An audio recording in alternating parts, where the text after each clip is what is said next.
Good evening. My name is Davion Perry, and today I will be explaining the Unit 7 assignment, emergency in the OR room.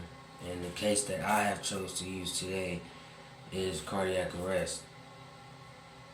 For example,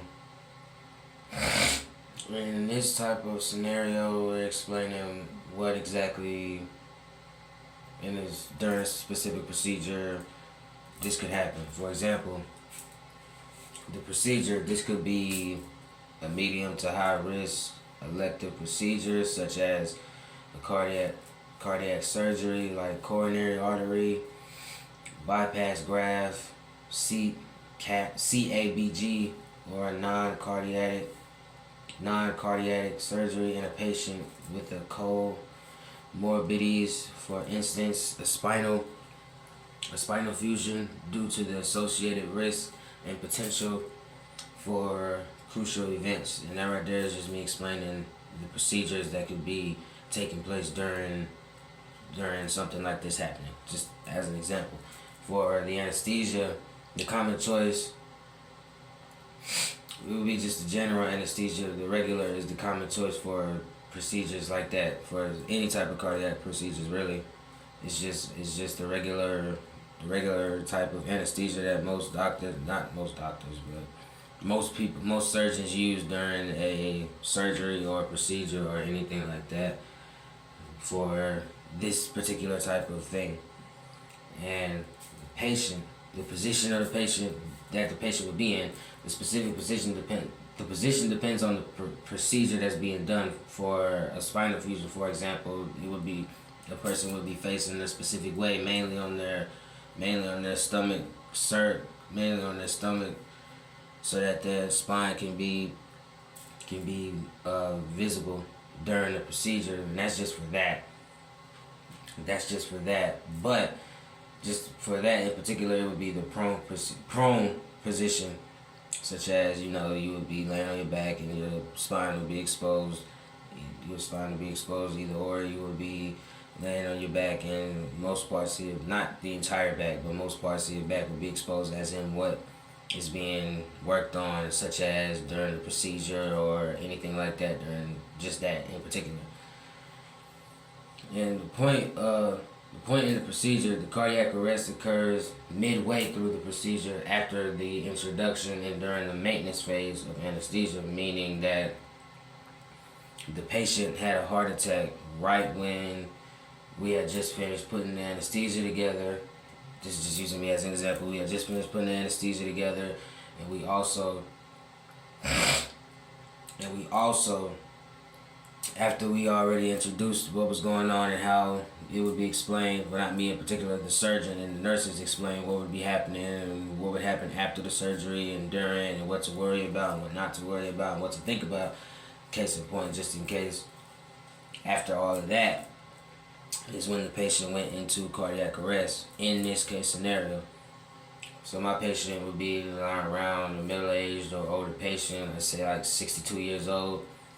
The weight could be within normal range, like average weight, average height, or it could be potentially obese due to it being is a risk factor for surgical complications due to it being a cardiac arrest. And cardiac arrest can revolve around many reasonings on it happening to a specific person, just in case.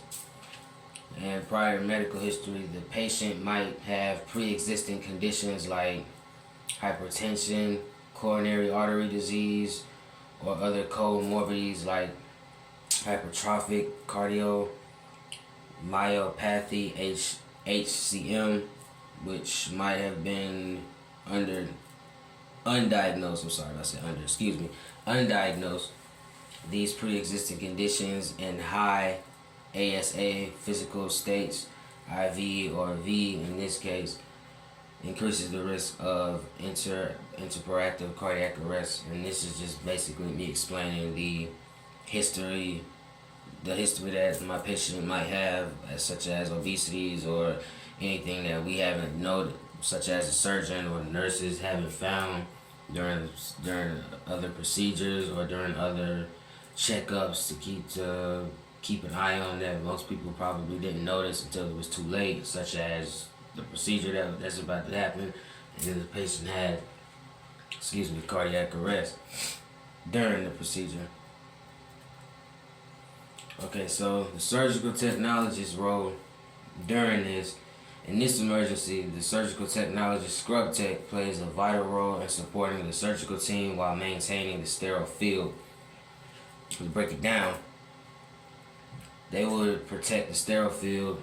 This is a paramount to prevent infections. The surgical technologist must ensure the sterile environment remains intact despite the emergency, meaning everything has to stay together, everything has to stay the same, regardless of what's going on, is what they have to worry, part of their responsibilities and roles.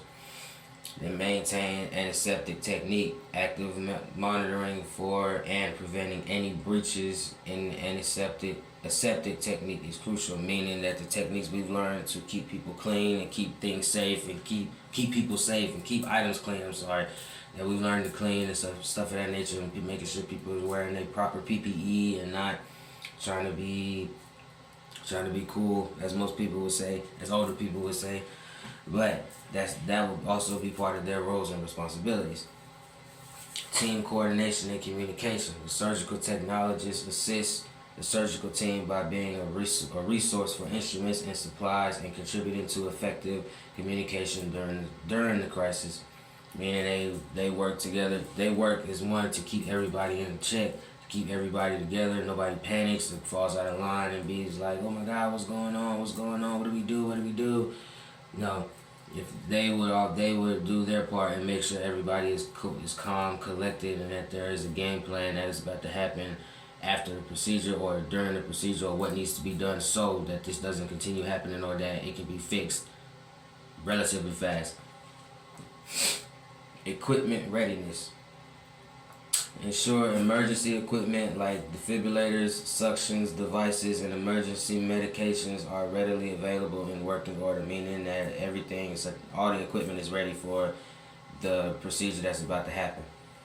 CPR assistance, if applicable. Sorry for butchering that.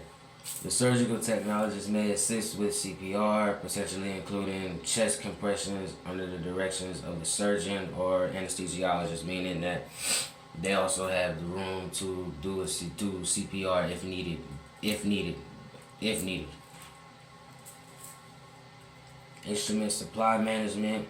Rapidly provide sterile instruments as needed by the surgical team for resuscitation efforts. And that's just making sure that all the instruments and that the supplies that is needed to resuscitate such said person, if that has to happen, is on deck and ready to be used by the book and when it's ready to go. Patient positioning, if directed, may assist with adjusting the patient's position to facilitate CPR if feasible, although repositioning if in the prone position can be challenging.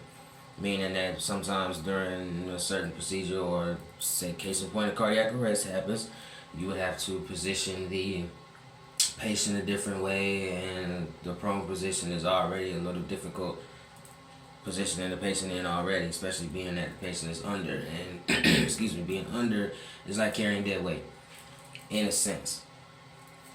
Basically is what that would be saying. Documentation. They would assist with documenting the events, interventions, and timings of CPR and medication administration, meaning that they would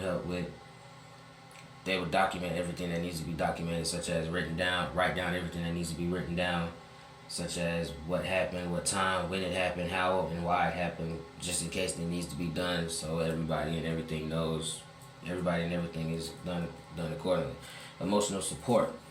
They help maintain a calm and supportive environment for the team during stressful situations. Like I was just saying a few moments ago, they also help the team come together and stay calm during real, let's just say, loud events that might happen in the hospital. But after this is my presentation on emergencies in the OR room, and there are many things to keep into consideration when when there's an emergency in the OR room, such as safety standards, teamwork, and prioritization. But thank you.